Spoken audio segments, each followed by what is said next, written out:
우리 주변의 모든 것, 아니, 우리 자신까지도요, 이걸 계속 쪼개고 또 쪼개면 마지막엔 뭐가 남을까요? 바로 원자입니다. 자, 오늘은 이 세상의 가장 근본적인 벽돌, 이 원자의 정체를 파헤친 그야말로 한편의 과학 탐정 소설 같은 여정을 함께 떠나보려고 합니다.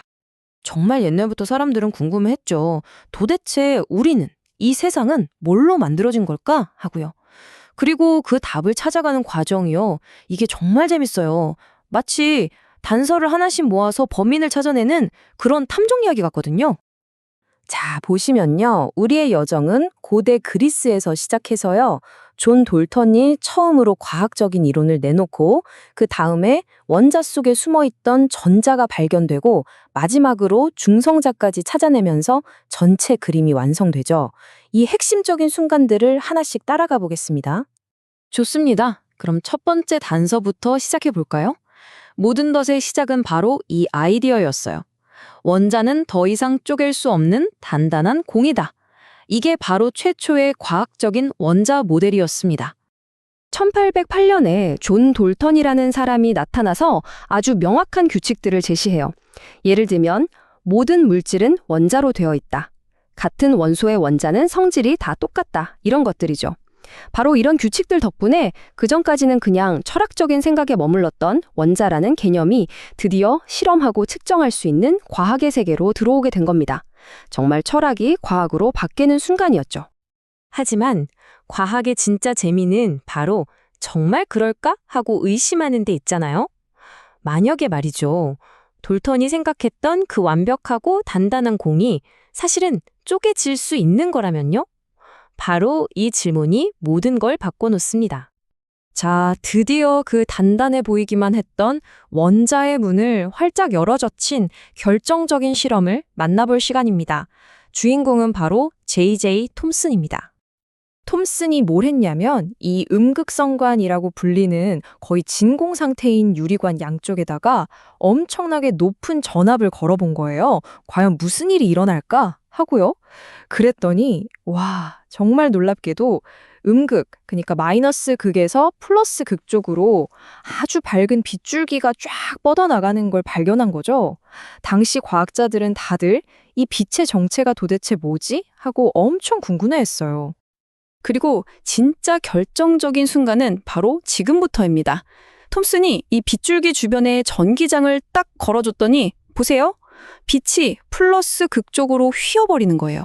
우리 다 알잖아요. 마이너스는 플러스를 좋아하죠. 이게 뭘로 의미하겠어요? 그렇죠. 이 빗줄기는 그냥 빛이 아니라 마이너스 전기를 띤 아주 작은 알갱이들, 입자들의 흐름이라는 아주 강력한 증거였던 겁니다. 그러니까 핵심은 이거예요.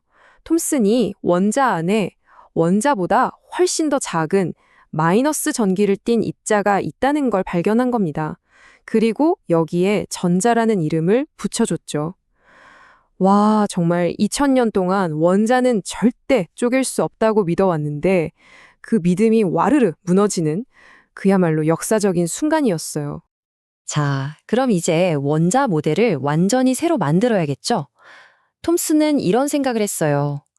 원자 전체는 플러스 전기를 띤 푸딩 같은 거고 그 안에 마이너스 전기를 띤 전자가 건포도처럼 콕콕 박혀 있다. 그래서 이걸 플럼 푸딩 모델이라고 부릅니다. 그런데 말이죠. 이 플럼 푸딩 모델도 오래가진 못해요. 왜냐하면 곧 물리학 역사상 가장 유명한 실험 중 하나가 이 모델을 시험대에 올려놓거든요. 주인공은 톰슨의 제자, 어니스트 러더퍼드입니다. 러더퍼드는 스승의 모델이 맞는지 확인해보고 싶었어요. 그래서 아주 얇은 금박지를 세워두고 여기에 알파 입자라는 아주 작은 총알을 쏘는 실험을 설계합니다. 생각해보세요. 만약 원자가 정말 부드러운 푸딩 같다면 이 총알들은 전부 다 그냥 슝 하고 통과해야 정상이겠죠? 자, 그런데 결과가 정말 충격적이었습니다. 예상대로 대부분의 알파 입자는 금박을 그냥 통과했어요. 그런데 정말 아주 가끔 몇몇 입자가 무언가 단단한 것에 부딪힌 것처럼 완전히 뒤로 튕겨 나오는 거예요. 러더포드 본인도 이 결과를 보고 이건 마치 종이에 대포를 쐈는데 그 포탄이 나한테 다시 튕겨져 나온 것과 같다고 말할 정도로 말도 안 되는 결과였죠. 이 말도 안 되는 결과가 의미하는 건 딱 하나였습니다. 플럼 푸딩 모델은 틀렸다. 원자는 부드러운 푸딩이 아니라 대부분은 텅 빈 공간이고 그 중심에 아주 작지만 믿을 수 없을 정도로 단단하고 무거운 플러스 덩어리가 있어야만 한다. 러더퍼드는 바로 이 중심에 있는 녀석을 원자 핵이라고 불렀습니다. 러더퍼드의 발견으로 원자의 비밀에 엄청나게 가까워졌죠. 하지만 동시에 새로운 미스테리가 생겼습니다. 바로 원자의 무게, 질량에 관한 문제였어요. 계산이 아무리 해도 맞지를 않는 겁니다. 자, 여기 표를 좀 보실까요? 헬륨은 수소보다 플러스 전하를 띤 양성자가 딱 2배 많아요. 그럼 무게도 2배여야 하잖아요? 그런데 이상하게도 실제 무게는 4배나 더 무거운 거예요. 그럼 나머지 무게는 다 어디서 온 걸까요? 이건 분명 원자핵 안에 전기는 띄지 않으면서 무게만 나가는 무언가가 더 숨어 있다는 뜻이었죠. 도대체 뭘까요? 원자의 전기적인 성질은 바꾸지 않으면서 이 추가적인 무게를 만들어내는 범인은? 바로 이 미스터리를 풀면 드디어 원자 퍼즐의 마지막 조각이 맞춰지는 겁니다. 그리고 마침내 1932년 러더퍼드의 또 다른 제자였던 제임스 체드윅이 그 범인을 찾아냅니다.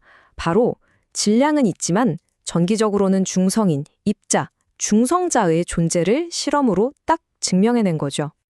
자, 이제 중성자까지 발견되면서 드디어 원자에 대한 현대적인 그림, 그 모든 퍼즐 조각이 완벽하게 맞춰졌습니다. 그래서 이걸 다 종합해보면 오늘날 우리가 알고 있는 원자의 모습이 완성됩니다. 아주 작은 중심에 플러스 전기를 띤 양성자와 전기 없이 묵직한 중성자가 꽉 뭉쳐서 원자 핵을 이루고 있고요.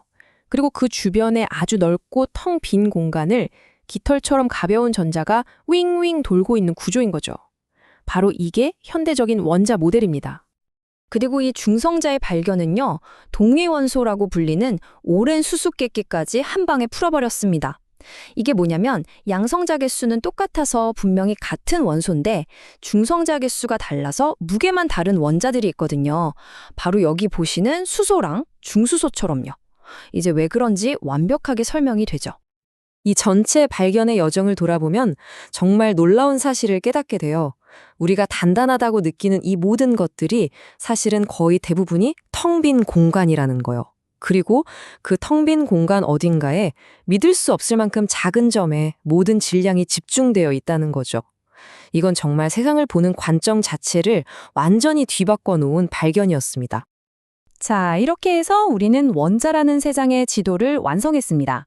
하지만 모든 위대한 탐험이 그렇듯 하나의 발견은 또 다른 질문을 낳죠. 저 작디 작은 원자핵 안에는 또 어떤 신비로운 세상이 우리를 기다리고 있을까요? 어쩌면 과학의 진짜 위대함은 완벽한 답을 찾는 게 아니라 하나의 답을 통해 더 거대하고 흥미로운 질문을 계속해서 찾아내는 과정, 그 자체에 있는 건지도 모르겠습니다.